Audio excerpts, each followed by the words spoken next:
What is now the City of La Verne was founded in 1887 when Isaac Wilson Lord bought a huge tract of Southern California land and convinced the Santa Fe Railroad to extend its line to the area.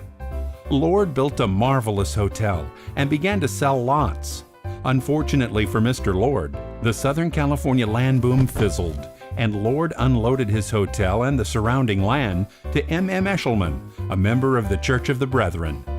The Brethren were looking to open a college, and the hotel, which never had a single paying guest, opened its doors as Lordsburg College in 1891 with 8 faculty and 135 students. The college proved an attraction for other Brethren residents, and a congregation was quickly formed. Ranchers led by the Bixby family settled in the foothills north of the city of Lordsburg. My great-grandparents, L.H. and Margaret Bixby, came here in 1885 and built their ranch and planted citrus trees, one north of Foothill and then one to the west of Lordsburg.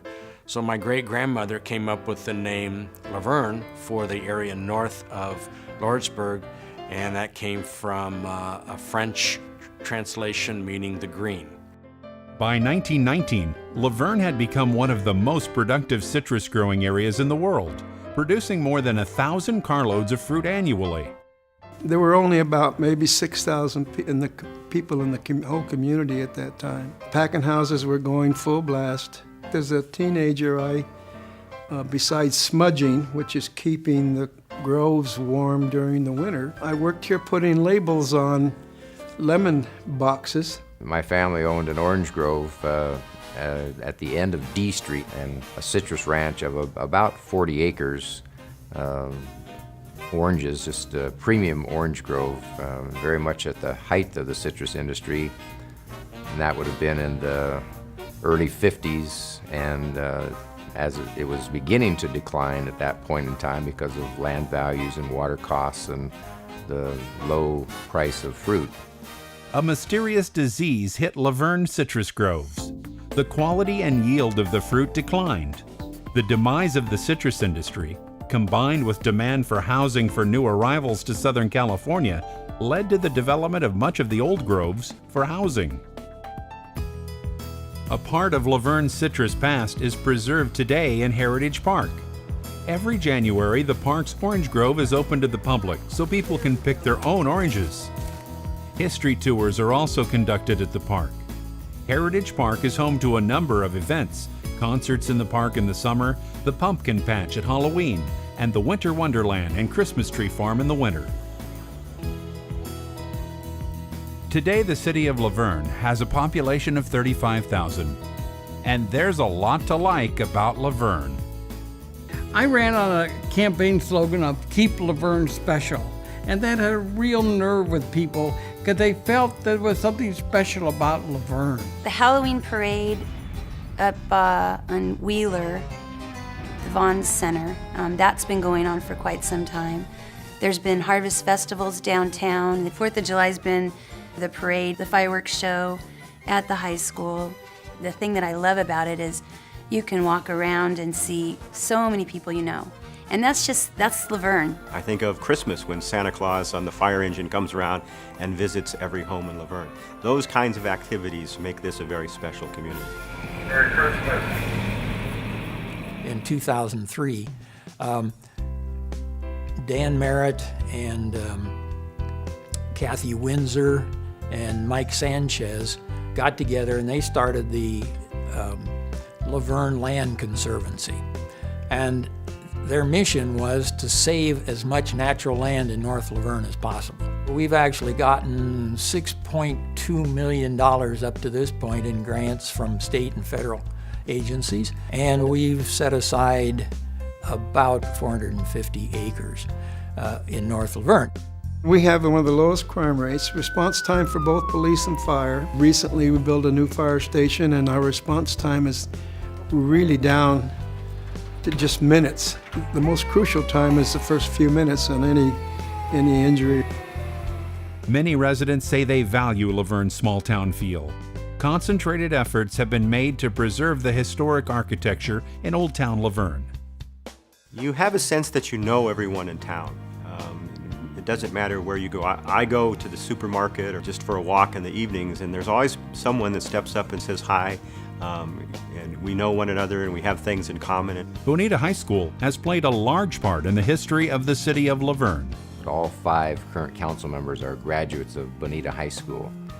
And I think about what Bonita High School has meant for this community over the years, with a very strong academic program, some great athletic programs, the arts programs, music, drama, and vocational education, and the impact that Bonita High School has had on this community is phenomenal.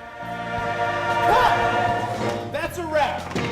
One of the things that I believe contributes to the quality of life in La Verne is the fact that we are a full-service city, meaning that we have our own police department, fire department, paramedic service, our own water department, our own planning, and city attorney. Almost all of our services are with people who are hired by the city of La Verne, and I think share that commitment to service to the La Verne citizens.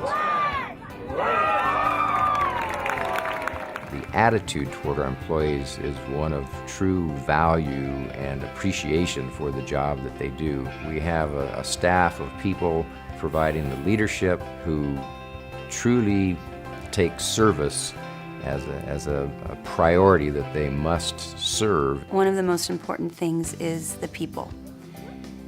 La Verne has residents and people that work in the city and own businesses in the city, and they all share the same trait, and that is that they care about the city, they care about La Verne. As the city grew, so did La Verne College, becoming recognized as one of the top teaching institutions in the area. In the 1970s, La Verne College added graduate programs in psychology, business, and education, and opened a law school. To reflect these changes, in 1977, La Verne College became the University of La Verne. Today, the university has over 8,000 students at the main campus and at regional campus locations and satellite campuses throughout California. The relationship between the city of La Verne and the college has always been close. I think the values of the university and the values of the city of La Verne are very similar. I think we're both the kind of organizations that believe in human beings as human beings. I think those values are reflected both in the development of the city of La Verne and the development of the university. One source of pride is, in a word, partnerships. The ability that we've developed to work with those around us with common interests, and certainly the University of La Verne would be one of our #1 partners. My experience working with the city of La Verne goes back almost 4 decades now to John Blickenstaff's predecessor as mayor, Frank Johnson, and moving forward with our development in downtown La Verne. So I've had a long history working with La Verne. Other past town and gown collaborations have included the lights on the University of La Verne baseball field, the La Verne Community Center, the University of La Verne bookstore, Monero Square, and the La Verne Aquatics Center at Las Flores Park. With the joint acquisition of the Metropolitan Water District property south of Arrow Highway, the city and the university are collaborating on a big new venture. A sports park that will be shared by the City of La Verne and the University of La Verne to serve our common needs in terms of youth sport.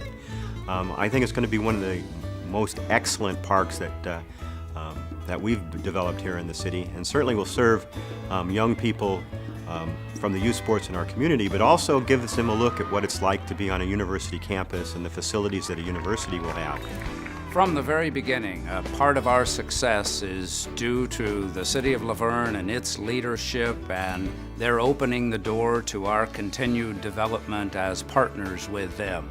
I can't think of a group or an organization or a number of individuals more deserving of recognition from the University of La Verne with this year's President's Award than the City of La Verne, the Council, and the staff at City Hall.